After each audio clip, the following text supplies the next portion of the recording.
Hello and welcome to the inaugural episode of The Truth About Success. I'm your host, Ryan Ruff, and in a few minutes, I'll be introducing you to really the star of our show, Ayo Olaseinde, the individual that will be carrying this show forward for future episodes to come. But before I bring Ayo in, I'd love to, share a little bit of background information about him to kind of set the scene for you, our listeners, as to who we're dealing with. Well, Ayo is the president of Saladmaster, and he is responsible for the global sales and daily operations of this company. Now, he joined Saladmaster back in 2004 and has since grown from owning his own Saladmaster dealership to serving as the president of Saladmaster UK. Now, in May of 2018, Ayo was appointed this presidential position. Ayo clearly, as a position of being a president for such a prestigious company, has a wealth of knowledge, a wealth of expertise, and a wealth of truths about his own success and the path that led him there. So let's bring in the star of our show. We're really excited to have him aboard. Ayo, great to see you. Great to hear from you. And boy, are we excited to launch this show. How are you doing? I'm doing great. Ryan. And it's a great, what should I say? This is the next phase or the next step of really reaching out and touching many more lives, and hence why we're doing this. So I'm excited about the whole program. Yeah, really absolutely. Excited, yeah. Absolutely. And, so Ayo, I think a great starting point is the starting point for us. And that is really, why is this show called what it is called? The Truth About Success. Talk to us about the name. Well, the name came from the fact that one of the things that is really that I've thought about over my career, from my humble beginnings to where I am, was when I was working my way through and trying to make it and looking for those breakthroughs. There were so many other successful people around that never shared the secrets to success, so to speak, or the key to success. And so what I found was I had to make mistake after mistake and learn from those mistakes. And I always remember saying to myself, when if I ever make it, because, you got to remember then you're still doubting your confidence and your ability, that if ever I make it, then I want to be one of those people that doesn't keep those secrets, that I share those secrets. And because success is something you can learn to do. And as I talk about in the Y Factor book, is nobody is better than you. What I've learned is they are ahead of you. And so the whole idea of this is to share those secrets or tips or just some simple basic stuff of this is what the successful people are doing. They're not better than you. They're just doing stuff they figured out that, hey, instead of you going through that learning curve, if you know what I mean, you can actually take the shortcut, which is to learn from people who've already done it. So that's what we're all about. That's one of the biggest pieces of advice I think almost anyone can give is, sure, look at the templates in front of you, see the successes that those individuals have had, and try and model or mirror your own story to that. Sure, there are going to be some changes along the way, but having those templates in front of you is a big part of it. But another big thing and a kind of a question that comes into play with that, Ayo, is access. The access to these individuals, to ask them those questions and learn from them and hear their stories. And that's what this show is about. We're bringing prominent individuals that have their own truths about success to you. We are providing that access, and we're certainly excited for future episodes where you sit down and have these great conversations with other prominent individuals. So, Ayo, let's really get things started here, because here in the first episode, we want to talk about you. We want to learn more about you and your truths about success. So take us back to the beginning, why don't you? What was your upbringing like? Talk to us about your childhood, some of the experiences that you had during your upbringing. Okay, well, I'll give you the short. And the short version is my dad's Nigerian and my mom's German, and I was born in London. So I always joke about this because I've got all the bases covered, and the next war I'm okay. But I was 6 weeks old when my parents took me to Nigeria, and I was brought up in Nigeria. And because I was light-skinned, going back in time then, I was bullied. I was actually classed as being white. So I had to deal with that. I was like the only white kid in school. Can you imagine that? In this school of hundreds and hundreds of people. Sure. And I got bullied. And to make things worse, I had ADD, which is attention deficit disorder, which was not something that would have been recognized in school then. I remember as a kid when I'd read a book or a page or a newspaper, anything I'd read, by the time I got to the bottom of the page, I'd forgot what was at the top of the page. I still have it. And as a result, I failed everything in school. I was last in class consistently. I was either last or second to class. And my best friend was, if I come last, he'd come second to last. And we used to alternate. And so I started there. And then when I was 18, I was fortunate enough to come to England. But then when I came to England, things went from bad to worse. I had no education, nothing. I couldn't get a job. I did some casual laboring job. I worked in factories. And I ended up in a low point, sleeping on a friend's chair because I had nowhere to live. I had no money.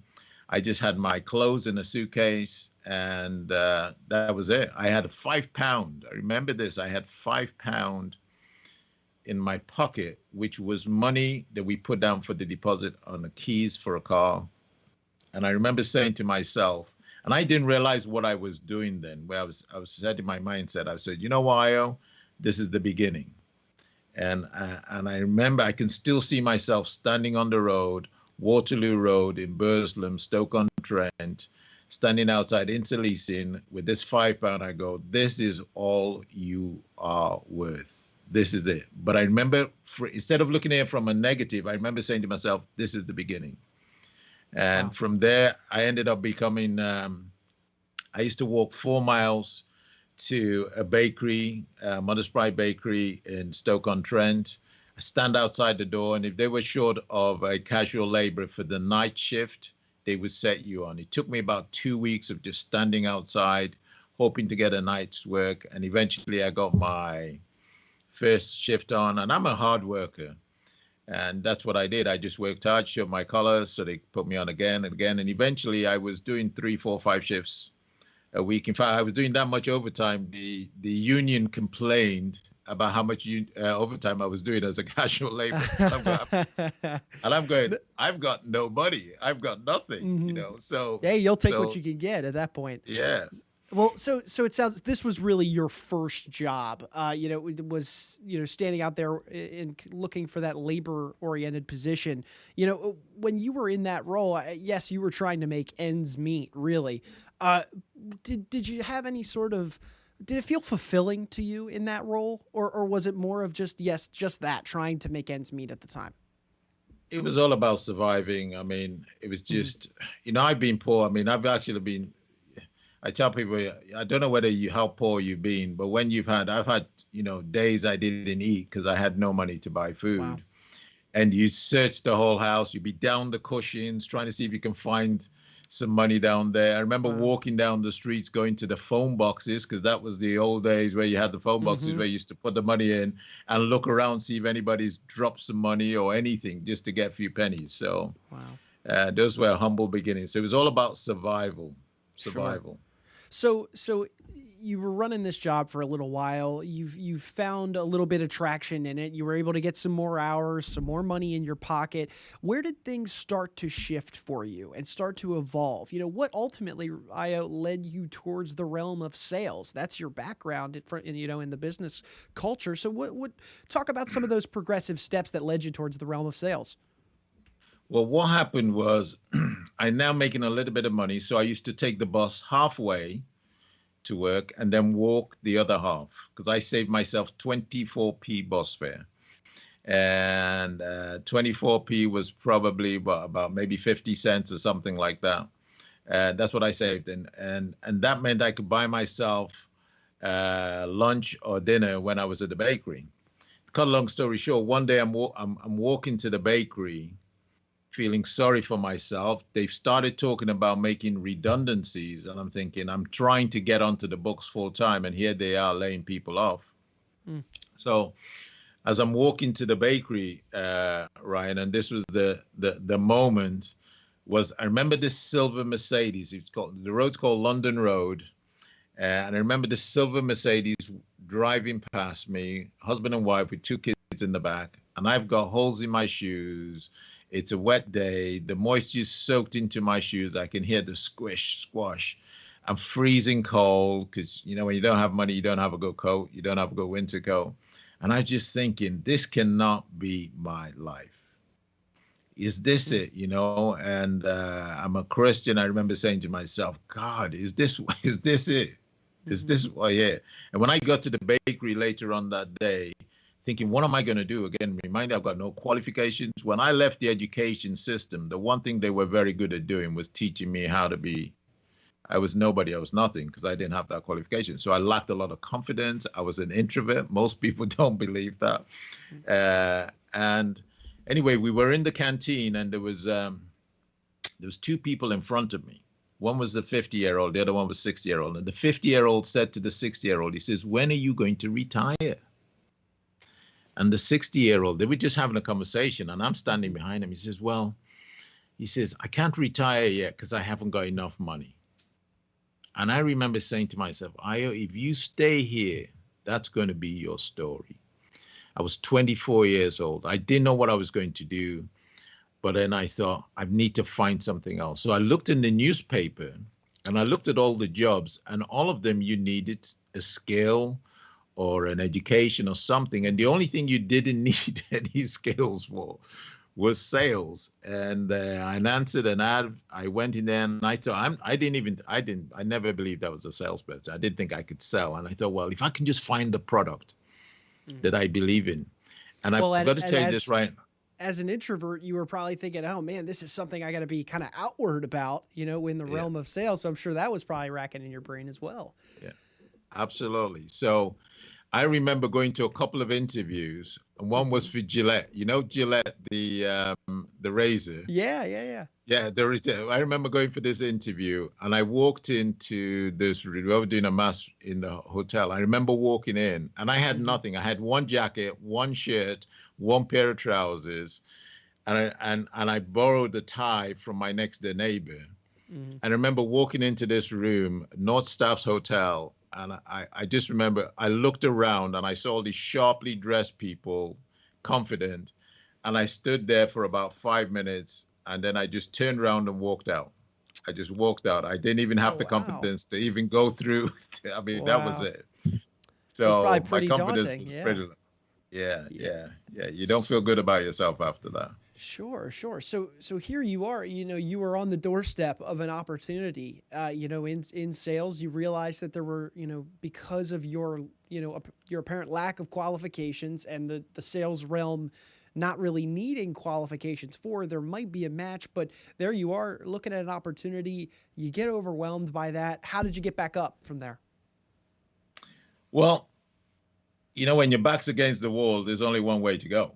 And so basically that was it. And, I talk about it in the why factor. One of the reasons I talk about it, when I say sometimes you have to be in a bad position before you make those decisions to change. Sure. And I was in a bad place, and I have to find something. And eventually I found a business, a product. I got into it. And the great thing about direct sales is they don't judge you for your past. They judge you for what you do. And they'll take you, they'll train you, they'll polish you up. They'll give you all the tools you need to go out and be successful, so long as you're willing to be a good student. And I was fortunately a good student. And you've heard the saying, it's not how good the teacher is, it's how good the student is that makes the difference. And I became a good student, and I ended up working my way through into running my own branch. Wow. And doing well from there. Well, and then later on getting into... I'm sorry to interrupt. You had your back against the wall. You saw an opportunity. You realized you had to take it. You flat out had to. And you were able to not just embrace it, but really ultimately thrive. What was that progression like for you? I mean, you had to be a student, but to probably be able to rise up to the point of managing your own branch, that's quite a progression. We'll talk about that a little bit. What was that process like for you? Great questions there, Ryan, because the true story about it was I started working my way up, and I remember every contest they put up, my goal was to win it. Mm-hmm. And the reason was I had nothing. I remember the guy running the office at the time, a guy called Paul Middlebrough. I remember him. He put up a contest. Hey, if you do 60 shows in 1 month, you get a blazer and a pair of trousers. I went, man, Hey. that's me. That's me. You got my name on this. And I ended up doing, in February, in 28 days, I did 62 appointments. Awesome. Just to get that. So I worked my way up, got a little bit of confidence, got myself to the point where I could go open a branch. And now I had another massive challenge because I went, I'm not a boss. I cannot see myself as a boss. So I was scared. I was literally scared. And I went to talk to somebody who was already running a branch. And he gave me some good advice. And he just helped me build my confidence up. And I just made that decision. I suppose I thank God that I've got this little thing in me where you just go, you know what, just have faith. Just have faith and go for it. And that's what I did. And to take the leap. Sure. Yeah. So was it right around this time, Ayo, so here you are managing your own branch, you're realizing, okay, I was good at the sales side, clearly, but now this is a little bit of a new beast in terms of management. Was it also right around this time that you were starting to feel like not just sales, but business as a whole really was your calling? No, I'd never thought of it as my calling. One of my driving factors to being successful, and this is where the why factor comes from. If you have a big enough why, you figure out how. So my mom had a really hard life. She went back to Nigeria, and again, that's another story, but she had a tough life. And my goal of my elder brother and I was to go and make it in the music business and come back and, save her, basically, take her and look after her. And that was my driving force. So I had to break all these barriers because I never saw myself as being that boss, the businessman or anything. And then when I got into running my branch, after my first year, I remember sitting down with the accountant, and he went through all my expenses, and he says, this is how much money's come through your account, and this is what's left. This is the profit. And I remember looking at that going, are you kidding me? This is all that's left from that? That was the day. That was the day I read, okay, I need to learn. I need to get a business head here. So I started, studying a little bit more about business, talk to business-minded people, getting mentors. I think it's so important to find yourself some mentors that you really spar off. And the great thing about having a mentor is they don't even need to know you're a mentor. You just study them from afar. Right, exactly. Having somebody that you look up to, you see their success, you try and model your own success off of. Just like we talked about at the beginning, mentors can really go a long way, and regardless of what industry you're in, it's an important factor. And I think from that point, when you're looking for a mentor, try and find one with a personality similar to yours. Because then you'll find that it's easier to follow them. If you find somebody, so I used to see people are very extroverts, go like, man, that's not me. I mean, I remember I wouldn't even public speak. They'd ask me, would I speak? And I'd done well. And I went, no. Well, look at you now. Here you are. I know. Well, sorry, Ryan, I just want to say this. Sorry. So that's the whole point about success. The truth about success, it's not one big success. It's a series of little successes along the road that gives you a little bit more confidence and a little bit more confidence and a little bit more confidence. And gradually, step by step, like climbing a mountain one step at a time. And people just want the mountain overnight, and it doesn't come overnight. No, it's not going to happen like that. So let me ask you this. So here you are, you're managing your own branch. You've got those little incremental steps of confidence. You're really, things are trending upwards for you at this point in time. Could you walk us through where really the big career boom was for you in terms of your growth in becoming what you are now in terms of the president of global operations for Saladmaster? What was that growth and process like? I think that the big turning point was when I started believing in myself. Because even though I was successful all through these stages, I used to go, yes, but, yeah, but, I'm not like that guy over there, and I'll never be as big as that person over there, and I'll never be. And I was always putting myself down. And then once I realized that, you know what, just be you, just be you. And one of my philosophies in life is about evolving to be the best you can be. They didn't say you need to evolve to be the best somebody else. That's why you have a unique name, a unique DNA, because you're a one-off. And I just became comfortable in my own and just accepted that there's some things I'm going to be good at, some things I'm not going to be good at. There's some areas I'm going to be successful at, and there's some areas I'm not going to be successful at. And that belief then spurred me on, and I did well. I ended up semi-retiring out of that business, and then got headhunted to set up Saladmaster in the UK, which was a new challenge that I had to think strongly about it, because my mom always told me this. She told me some really great basics, and she has given me some simple tools. And one of them was, if you're going to do a job, do it properly. Otherwise, don't bother. And that was I had a very strict upbringing. If you're going to sweep the floor, sweep it properly. Otherwise, don't bother. If you're going to wash the car, I had to wash my dad's car on a Sunday. Yep. Oh boy, and my dad would come and inspect this car, and if there was one little bit missing, I got it. So you just learn to do a good job, and I try to apply that in everything I do. Sure. I have a similar situation in my upbringing as well. Yes, if you're going to do a job, you do it right, and now it can go a long way. That advice, it really can.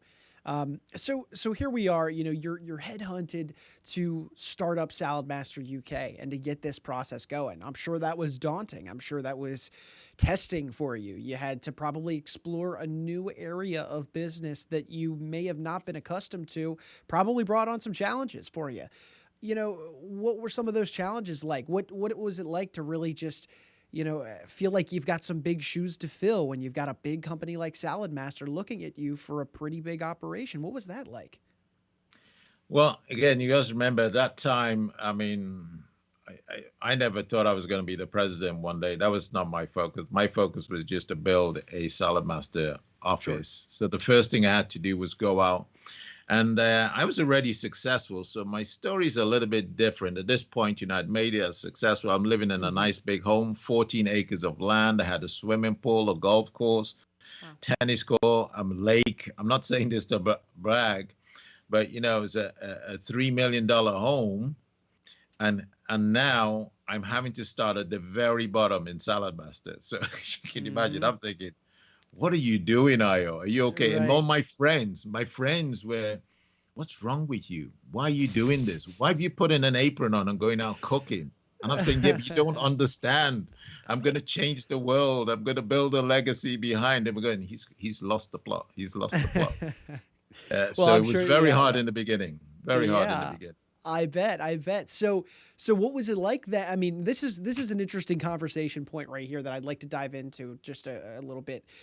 A lot of times in the story of successful entrepreneurs, there are moments where the people around them are not encouraging them to move forward with the idea that is inspiring the entrepreneur. Sometimes it's outside noise. Sometimes it's someone as close as a family member telling you, hey, this is not the right decision.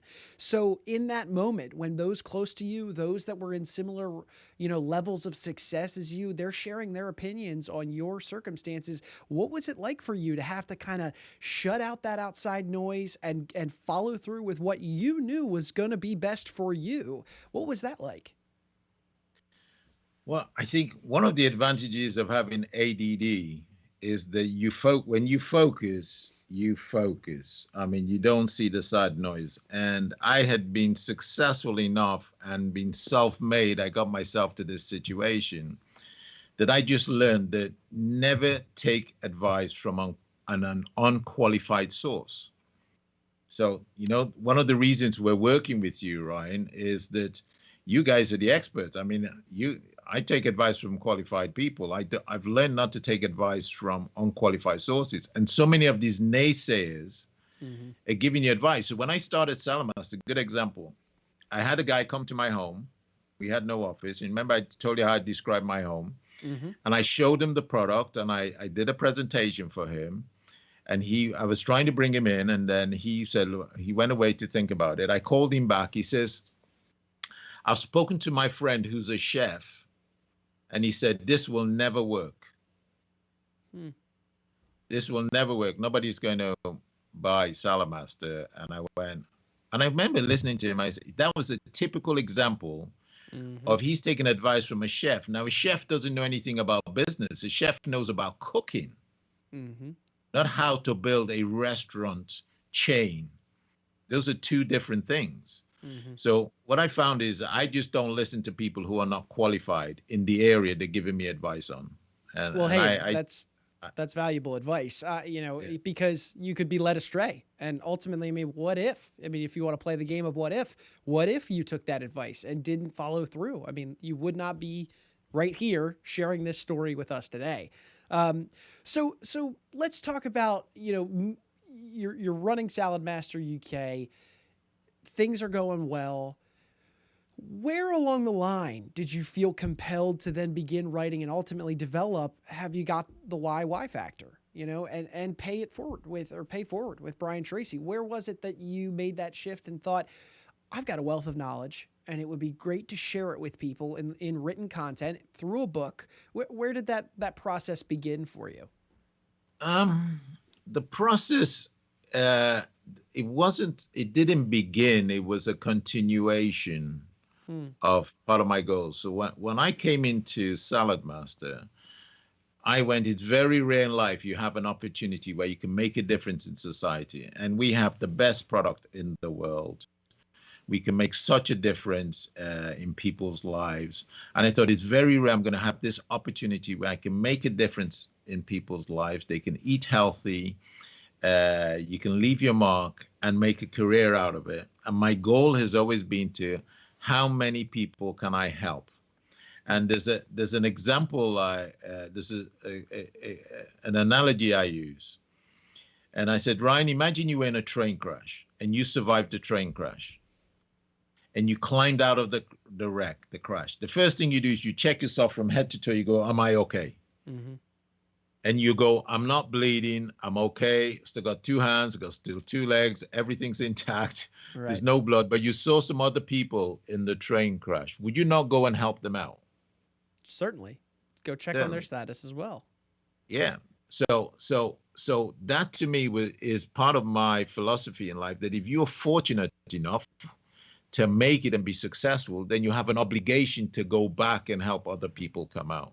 And that was my legacy. So the book was just a stepping stone of trying to reach out and give people tools to empower themselves and take action. And the opportunity to do a book with Brian Tracy. Well, Brian Tracy is one of my heroes. He doesn't, I was given one of my mentors, a guy called Mr. Gene Winfield, and he gave me a set of Brian Tracy's Psychology of Achievement CDs in 1988. I was already successful then, but I've really embraced Brian Tracy as I've been a good student of his, and having the opportunity to do Pay It Forward with him is just another dream come true in just changing people's lives. Well, that's saying something about you, Ayo, in that you wanted to give back in terms of sharing information that you had learned or benefited from along the way, when you yourself in your upbringing didn't necessarily have that. I mean, you had your back against a wall. You had to make decisions that were best for you. You didn't necessarily have, somebody actively willing to share their steps to success. You just had to kind of make it happen for yourself. So let's, in the spirit of that sentence, really, let's talk about that concept of hard work. Clearly you had to show hard work. When you said it yourself, when you were focused, you were focused. Let's talk about hard work. Clearly you understand the definition of it because of your usage of hard work and where it took you in life. What does hard work mean to you? What does hard work look like? Well, okay, so I know it's a loaded question. No. It's a great question because, there's a saying that everybody wants to go to heaven, but nobody wants to die. So people want all the good things in life, but they don't want to work for it. And you're not going to get anything unless you work hard. It doesn't matter. Anybody you see at the top of their profession has worked hard. They might be lazy now. They might be playing around and chilling or whatever. But I tell you, when they were building it, they were giving it everything. So hard work is critical. In fact, hard work is the best substitute for talent. And I didn't have any talent or any skills, but I worked so hard I got lucky. So well, hey, hard work can show up on people's radar. If you're doing your job well, maybe going the extra mile, standing above those that are around you. I mean, I think that's where, I don't mean to take your sentence away from you, but it sounds like that might be a way for you to get lucky, is by rising above those around you. It is, and I'm not a great believer in luck, but what I do say, and this is the only thing you've got to be careful with hard work. I see a lot of people work hard, but don't grow and develop. So if you keep working hard, and again, I give you another analogy I use. I go, if we drill for oil right here, it doesn't matter how hard I work. It doesn't matter how much I drill. There's no oil. So all that energy is just going to be wasted. So make sure you work hard at something that will help you grow and develop into a bigger, better person. And make sure you look at the results you're getting, because you can work 24/7 and get no results. Sure, exactly. And you can get burnt out that way. And all of a sudden you've got to change industries. You got to start from scratch. There are a lot of bad things that can happen with burnout. So let me ask you this: with hard work, Ayo, and clearly you were a nose to the grindstone kind of individual. Are there any notable stories that you could share with us? From or even lessons learned as you were going through your career. Maybe a truth about your success, if you will. I'll plug the title there. Well, the truth about, I think, is once you commit to a goal, you should never abort. Okay, so there's no wrong goals, just wrong dates. Sure. So you might say, I'm going to do this in 2021. It might take you to 2023. Hey, you don't give up on the goal. You just adjust and you learn from it. So why do you feel that you shouldn't give up on a goal? Because if it's important to you, if you set this as a goal and it's important to you, there's certain goals you've got to be very careful of. So just like me at my age now saying, well, I want to be a top footballer. Well, it's not going to happen. Touche. It's not going to happen. So there's so many professions you can start at any time of your life. But if you establish and take the time out to go, and when I talk about a goal, and I'll come back, and when I talk about a goal, one of the things I always say to people, but are you prepared to make sacrifices for it? You might say, I want a Ferrari, but are you prepared to make the sacrifices to work the extra hours, the long hours, or whatever it takes to get that Ferrari? So don't just say, I want it. Don't have a wish list. Take time out to go, this is something that's important to me. And then put some hard work and training into it, because hard work is one key element of it. But you've just got to learn to stay focused, and those not giving up on it. I've picked something. I learned this from Brian Tracy. He says, pick one goal that when you achieve that takes care of 10, 20 other goals. Pick one big enough goal that's going to hold you for 3 years, 5 years, whatever. Because if you want to make money, you're not going to make it. One good day doesn't make a good week. One good week doesn't make a good month. and one good month doesn't make a good year, and one good year doesn't make a good decade.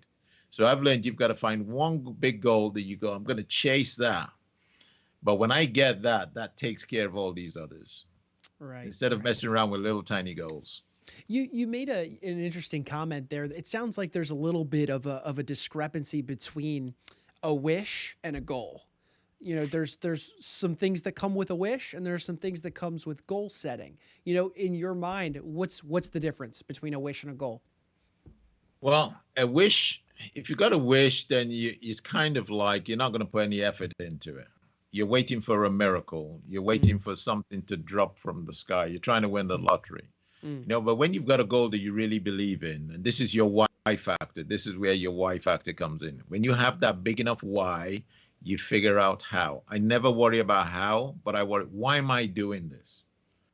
Why am I doing this? If I don't know why, then I'm not going to make the sacrifices that I need to make to achieve it, because everything you do in life demands some element of sacrifice. You have to give this up to put it in here. So it's an important part of, if you've just got a wish won't get you out of bed at 6 o'clock in the morning. You know, I'm not a runner. There's some people who are into running and jogging or what, you know, I mean, they get up in all sorts of weather and they go jogging. I go, you're not going to get me doing that. Yeah, you know, me either. me either. Don't worry about that. You know, I see a lot of golfers, especially here in the UK. You know, we don't have the best. I understand golfing in some of the nice tropical places and beautiful scenery. Sure. But in England, it's raining, it's windy, and I've got this guy on the golf course. I'm thinking, oh, no, that's, you see, because I'm not prepared. Now, it's not that I'm not good at golf. Well, I'm not good at golf. But I'm never going to be good at it because I'm not going to make the sacrifices of going to a golf range and training and practicing and getting some education. So the difference between a goal and a wish is, with a goal, you're prepared to make sacrifices. With a wish, you know, you're not prepared to give anything up. That means you don't really want it. Well, yeah, that's a good bit, you know, of information to share with us, and I appreciate that. So, Ayo, as we're kind of starting to kind of come down here towards the end of our show, you know, wanted to kind of talk about the show itself. You know, why is it that you decided to launch your partnership with the Success Network, and really, what is your goal of this show moving forward? Well, the goal of the show is to reach out to as many people as possible, and that only happens by sharing this information. Hopefully, people will see value from it, and they like it, and they share it, and we just create, and just to take the lid off this stigma around success as being some big thing. I mean, you could be a successful mom or a successful dad or a successful parent or a successful footballer or a successful pool player. There is so many definitions of success. We mustn't just narrow it down. And part of the goal here is to show people that there are so many people that are already super successful in what they do. But when they look in the mirror, they see themselves as mediocre. And they don't learn to look at yourself. And I give you one good example. Every morning I wake up and the first thing I'd say is, hey, you know, I say, thank you, Lord, another day in paradise. And you know, I go, that's a success. I made it through the night. I got up. There you go. So, and you're not running. And you don't have running. To run. I jog every day. I do at least 1 or 2 miles mentally. There you go. Then I get up. There you go. Then I get up. No, that's great. But I think the key here is just to say to people, look, it's okay where you are right now. It's okay. And look for the good. Don't look for all the bad bits. Too many people look for the bad. When I'm working with somebody, I'm working with people, the first thing I look for is the good. And sometimes you have to peel some layers off to get it. Sure. I go for the good. You don't have to look for the bad. It normally hits you straight on. But I look for the good in that person. And we are trying to empower people there. And we're building a big organization in Saladmaster. So part of this goal is to really, how do we take this thing to an even bigger level and just reach out and touch many, many more lives and make a difference. And that's why I go, why not you? Why not me? Why not? Well, absolutely, and it sounds so. Moving forward, what people can expect, with the show. It's about bringing successful individuals together to share their information, to share their notes, and another big thing, Ayo, that you and I have talked about, with this show is, a great part of a good show is the ability for its listeners to feel like they are a part of the action, and so prior to us sitting down today, we took some questions from Facebook and from some individuals that are going to be interested in learning more, hearing more about you and what this show's about. And we're going to be doing more of this as we go forward when, you're in that hosting role, and we're going to be sitting down with other individuals to share their success. But I wanted to ask you a few of the questions from our listeners and our viewers that had asked via Facebook before we kind of wrap things up here today. So first one here, what is the single factor drive for your success? The single driving factor for my success, I have actually a plaque in my office, and it has one word, and that one word is discipline. Discipline. And I got this from Bali in Indonesia, and it's hand carved, and they could put one word. It was interesting. I remember being on this trip. They said one word you can put on it, and people put in their names on. And I put the word discipline. And they actually painted it in gold, the writing. Oh, very and the cool. reason for me, the reason why discipline is, in my career, I've come across so many talented people, 10 times more talented than me, 100 times more talented than me. I mean, just unbelievable. They just blow me away with their talent. But they haven't got the discipline to go to work every day and be consistent. That is it. So, and I think I can outwork anybody, but I just have that discipline to just do what I have to do. When I was bringing my kids up, one of the things I used to say to them, when you ask a kid to do something, they go, well, I don't feel like doing it. I said, did I ask you whether you feel like it? I said, Sure. Life's not about feeling. Like, you've got to do. Discipline is about doing what you have to do when you have to do it. No excuses. You do what you have to do when you have to do it. And if you make a commitment, you're committed, then your name is at stake. My father said this to me, and just reminded me of a thing. When I was coming to England, my father sat me down and he says, let me tell you something, son. He says, whatever you do, you must never bring disgrace to the family name. Whatever you do, you make the family name proud. And I say that to people. I say, so that discipline of saying, hey, and I can tell you some stories where I got caught up with a bad bunch of people in Manchester, and I was not proud of some of the things I did. I was hustling, I was struggling. And that word of, hey, don't bring any disgrace to the family name. So discipline is a key fact to think of all your athletes. They've got to be so disciplined to train every day, to go through that routine again. Think about the Olympics. Last year was canceled. Imagine somebody training for 4 years and you got to wait another year. I mean, you've got to have discipline to be able to do that. So when I study successful people in their area of expertise, they're just disciplined to do what they have to do, and they don't give up on it. So that's my word. It's the discipline. And you're back to your why factor. Sorry, I've got to finish on that. You're back to your why factor. If you have a big enough why, and it means a lot to you, and you're prepared to make sacrifices, then you'll be disciplined to do the things you need to do. Well, there you have it. So next question here from another listener. What do you feel is the biggest strength of the company right now? The company being Saladmaster.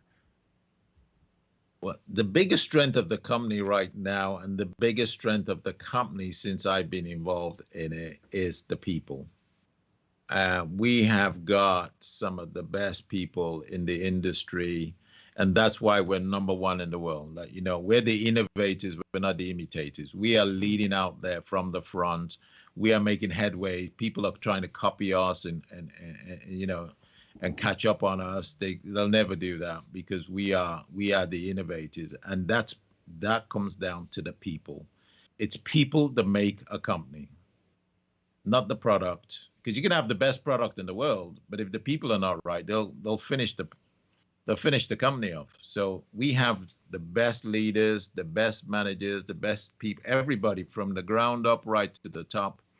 We've got the best people. Last year with the pandemic and COVID, we had a 74-year-old business that is face-to-face business. And we obviously with COVID, everything got shut down and we couldn't do that.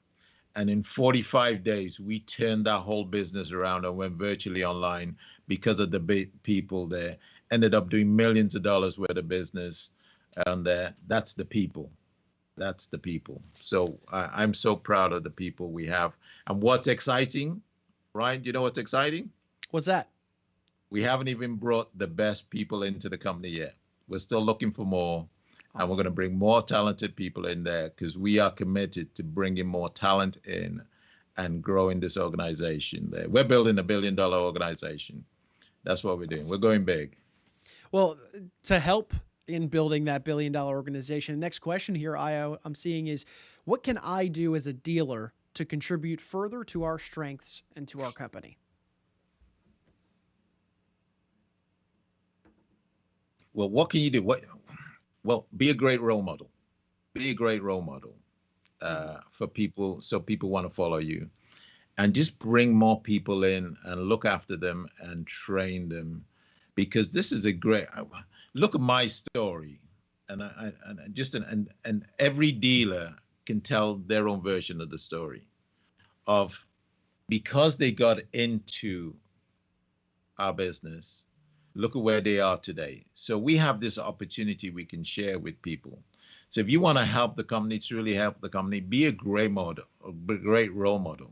You know, one of our integrities, one of our core values, is integrity, passion, empowerment, family. These are such important values. Take those core values and work with them and just develop them and just be the best you can be. You're doing a great job right now. But we just need to bring more people in and share this. We're leading the movement back to healthy home cooking. And that's what we need to do, is create an even bigger movement. I love it. Well, final question here from Facebook, Ayo. I'm just starting out my business. What advice would you give me? I know that can be a bit of a loaded question from our friend, but I'm curious to hear what your answer would be for a new startup. For new startup is make sure you have a plan. Make sure it's the right plan. Find somebody who's successful in the business and run your plan through them and just say, hey, look, this is my plan. What do you think? Remember what I said earlier on. Don't take advice from unqualified sources. Find somebody who's qualified, whether it's your sales director, area manager, your vice president, whatever, myself, you can get that and say, hey, this is my plan. Is it right? Make sure you get that plan right. And then once you've got the plan right, then just commit to it and go to work. That's it. Put your head down and just go to work. And as you begin to get some successes, don't spend all the money. Save it. Save it. Don't be too easy to change your lifestyle. Just keep your head down and just go to work and just keep building and keep building and keep building on it. And implement that discipline that you talked about earlier, Ayo. Yeah. Yeah. Well, so we had mentioned to our listeners and our viewers that what they can expect on future shows, and that's conversations between you yourself with another individual sharing their truths about success. And you hit the nail on the head earlier in saying success can take the form, can take many forms. It's not just a monetary value in terms of what success is. It's being good at something in your respective field. It's being a good mother. It's being a good baker. It's being a good anything. So these conversations that you're going to be having on future episodes with prominent individuals at the top of their game, are going to do nothing but bring insight and information to individuals that can, be excited about future episodes. So we're going to be putting out new content each month, for you, our listeners. And if you have any questions or things that you would like to hear or see from us, feel free to chime in on Ayo's Facebook page, as well as the Success Network itself. But Ayo, for our listeners, do you have any final comments leading us, here, taking us out of our inaugural episode today? Okay, well, before I give you a final comment, Sure. I'd like you to, our next speaker, our first speaker, which I'm excited about doing, is Hmm. Nick Nanton. Just tell the listeners a little bit about Nick Nanton and who we're going to be interviewing. Well, yeah, Nick Nanton is he's a media mogul. He's a over 10 time, I think almost 15 time Emmy-Award winner. I work on his team, as an editor as well. Nick directs documentaries. He is the CEO of the DNA agency that we work hand in hand here with Ayo to specialize in this show. Nick develops public relations strategies, marketing strategies for media individuals or individuals looking to excel their work in media. Nick clearly being at the top of his game, being like I said, almost 15 or 16 time Emmy winner. He knows what he's talking about. He produces high quality content, stories that captivate people. He's got documentaries on Amazon out the wazoo. This is an individual that if you are fascinated with media, entertainment in any way, shape, or form, this is an interview that you will certainly not want to miss. Ayo bringing his expertise from the sales side, Nick his expertise from the media side. It's a great conversation waiting to happen. So I know I personally won't be on this particular episode, Ayo, but I'm certainly looking forward to it, and I recommend our listeners certainly tune in as well. Absolutely, and that's what this is all about: is bringing different people from different facets of life, Mm-hmm. and just hearing about them. Success is like a recipe for baking a cake. Mm-hmm. Once you've got the recipe, you can bake the cake, but you need the recipe. Right. And what we're hopefully going to go, our goal here is to share with you these recipes. And what you'll see as we begin to go from one to the other, it's actually the same. It's just a different profession, but the core ingredients to success are the same. And that's what we want to share. We want to expose it. We want you to be able to ask questions. I want you to believe when you've been through, every time you come off one of these, to go, right, you believe in you a little bit more than maybe you did before you came on to the podcast. And you just have that little bit more belief that anything is truly possible. You can do whatever you put your mind to, so long as you're willing to listen, learn, and apply. And that's the secret. There are a lot of people listen, but they don't learn. A lot of people learn and listen, but they don't apply. Mm-hmm. But when you get all the three together, then truly anything is possible. And the why factor, our goal there is to produce content to just empower people. Our goal is just to empower people to take action, not just to get you excited, but to give you tools that you can apply immediately to take action, because your success means that when you win, think about all the people in your family, your friends, and everybody around you. They're going to be better off because of your success. So that's our goal. Our goal is to empower you to take it to the next level. And I'll finish up on this. I did say one of my philosophies is life is about evolving to be the best you can be. I'll say that again. Your life is about evolving to be the best you can be. Now, this is the question. Has the world seen the best of you, or do you have more to give? Because if you have more to give, well, let's give it. Now, I've got a little secret I got to tell you. You never get there. Because the better you become, the more you realize you can do. The more successful you are, the more successful you can do. And, just no difference with you, Ryan, or Nick. You go, hey, let's take this to the next level. When you get there, you go, hey, let's go to the next level. Sure. So enjoy the journey.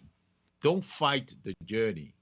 Enjoy the journey, because it's a fantastic world of revealing yourself and unbelievable feelings and successes. It's worth every bit of it. I never go back. I mean, I love this. Just empowering people. Great. Yeah. So that's my message. Back to you, Ryan. Thank you. Well, no, and that's certainly what we're going to be bringing to you in your doorstep is the truths about success. Wonderful individuals sharing their lessons learned, sharing their truths, sharing their stories. And boy, are we looking forward to sharing Nick Nanton's story in our next upcoming episode. Well, that's going to really do it here for our inaugural episode of The Truth About Success. For Ayo Olaseinde, I'm Ryan Ruff saying so long, and we'll see you on the next edition of The Truth About Success.